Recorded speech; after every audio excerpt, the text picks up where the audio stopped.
लद्दाख के parliament member जो हाल ही में बने हुए हैं मोहम्मद हनीफा जान साहब के घर पर मौजूद हैं और इनसे जानना चाहेंगे कि पूरे खत्ते के बारे में कुछ अहम मसाइल की तरफ इनका तवज्जो दिलाएंगे। तो डॉक्टर हनीफा जान साहब से बात करेंगे। हनीफा जान साहब, मुझे ये बताइए कि यहाँ तो बहुत सारे मसाइल हैं आपके रीजन में, तो आपने भी लोगों को बहुत सारे वादे दिए हुए होंगे इनको हल करने के हवाले से।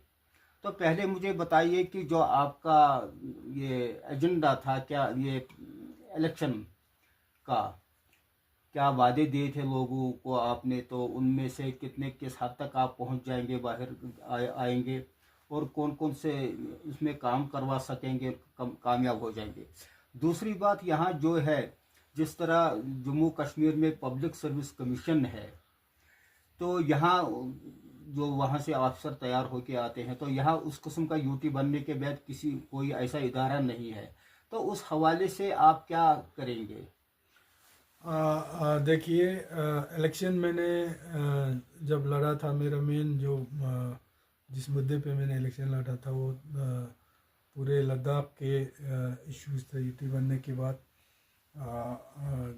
जिस तरह से लद्दाख के आवाम, ख़ासकर कारगिल डेमोक्रेटिक अलायंस और एपेक्स बॉडी लेह के बैनर तले पिछले जो 4-5 सालों से गवर्नमेंट ऑफ इंडिया से जो कुछ डिमांड्स कर रहे थे, एहतजाज भी हो रहे थे, तो उसी 4 पॉइंट एजेंडे को लेकर हमने इलेक्शन लड़े थे। लोगों ने उसी जो हमारे लद्दाख के मुद्दे हैं उसी पर मुझे सपोर्ट किया था।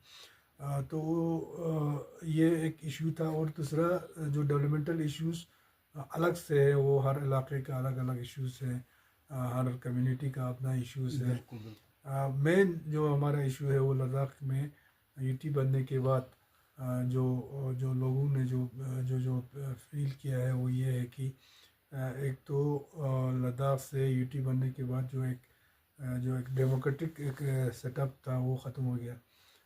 हमारे लद्दाख में जो जो जो सेफगार्ड थे, हमको 370-35 के ज़रिए वो सारे ख़त्म हो गए।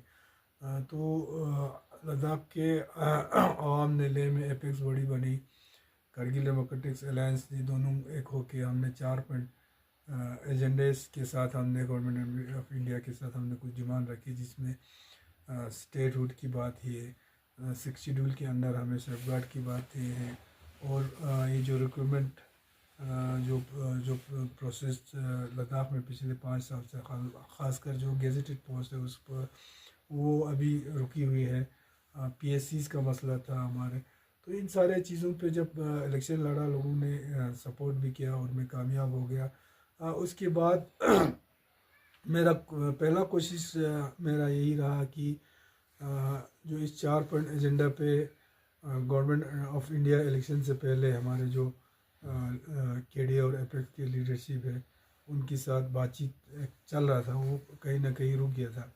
तो हमारा पहला कोशिश यही रहा कि वो जो बातचीत का सिलसिला है उसको फिर से रिस्टोर करके इन 4 पॉइंट एजेंडों पे बात करें और कोई ना कोई हल जो है वो निकल जाए। तो रिसेंटली आपको पता है एहतजाज फिर से शुरू हुई, लेह से पद यात्रा चली, दिल्ली में उनको डिटेन किया गया, फिर अनशन पे भी बैठा, लेकिन अल्टीमेटली मिनिस्ट्री ऑफ होम ने ये जो हमारे ये उस पर बात पे गौर किया और जो बातचीत का सिलसिला है कम से कम उसको रिस्टोर किया। अभी दिसंबर 3 तारीख को इन्होंने एक डेट निकाला है। तो मुझे उम्मीद है कि गवर्नमेंट ऑफ इंडिया लोगों लद्दाख के स्ट्रेटजिकली लद्दाख बहुत एक इम्पोर्टेंट जगह है। लद्दाख लद्दाख में अमन कायम रहना बहुत ज़रूरी है। तो इन सारे चीज़ों को मद्देनज़र रखते हुए मुझे उम्मीद है कि इन 4 पॉइंट एजेंडा है, 4 डिमांड है, इन पे सही तरीक़े से सिंसियरली ईमानदारी के साथ इस पे डिस्कस करके डिलीवरेट करके जो है कोई ना कोई मसले का हल निकालेंगे। अच्छा, ये मुझे बताइए कि गवर्नमेंट ऑफ इंडिया ने पूरे खत्ते में 5 डिस्ट्रिक्ट नए क्रिएट किए हैं, तो इन 5 डिस्ट्रिक्ट में से साकू ने बड़ा एहतजाज किया है।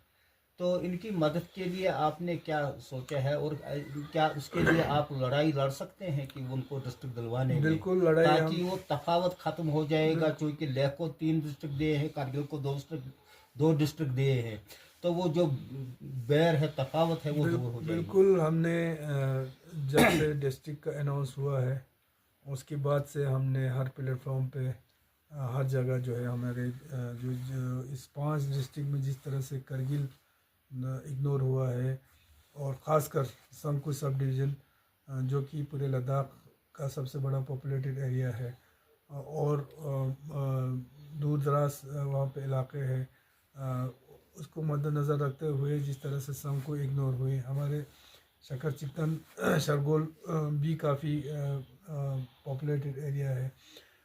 तो ये चीज़ें हमने शुरू से ही हमने टेक ऑफ किया हुआ है हर किसी के साथ प्लेटफॉर्म पे, और इसके लिए हम कोशिश कर रहे हैं, और मुझे उम्मीद है कम से कम संघ को जो सब डिवीज़न है गवर्नमेंट ऑफ इंडिया इस पे रिकन्सिडर करेंगे और इसको शामिल करेंगे। जहाँ तक करगिल डेवलपमेंट या पूरे खत्े की डेवलपमेंट का ताल्लुक है, तो आप करगिल से बिलोंग करते हैं। करगिल में एक बहुत बड़ी प्रॉब्लम है, वो है जो एयरपोर्ट की है।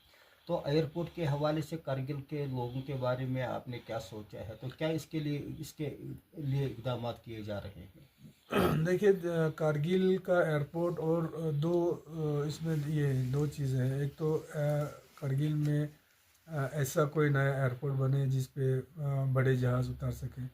दूसरा ये है कि जब तक एयरपोर्ट बने तब तक जो एग्जिस्टिंग हमारे एयरपोर्ट है उसको उड़ान स्कीम में भी 2 बार शामिल किया गया था, लेकिन उसके बावजूद अभी तक कोई जो सिविल एयरक्राफ्ट अभी तक नहीं उतारा है। तो इसको मैंने पार्लियामेंट में भी मैंने इस इशू को उठाया था, और उसके अलावा ये सिविल एविएशन मिनिस्टर और सेक्रेटरी साहब से मैंने डिटेल में मैंने बात किया है, और कोशिश मेरा यही है, और मुझे थोड़ा उम्मीद भी है कि जो एग्जिस्टिंग हमारे एयरपोर्ट है इस पे कोई ना कोई सिविल एयरक्राफ्ट जो है वो उतारेंगे जल्दी।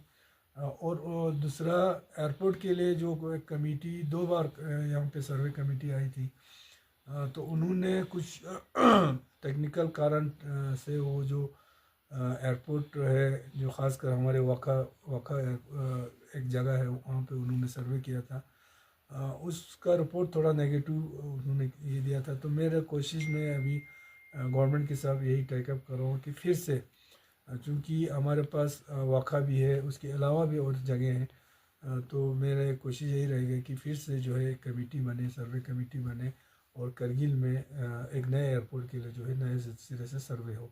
तो इस पे हम कोशिश कर रहे हैं, मगर उससे पहले जो हमारे एग्जिस्टिंग जो एयरपोर्ट है उस पर कोई ना कोई सिविल एयरक्राफ्ट जो है सिविल एयर सर्विस जो है शुरू हो, उसके लिए हम कोशिश कर रहे हैं।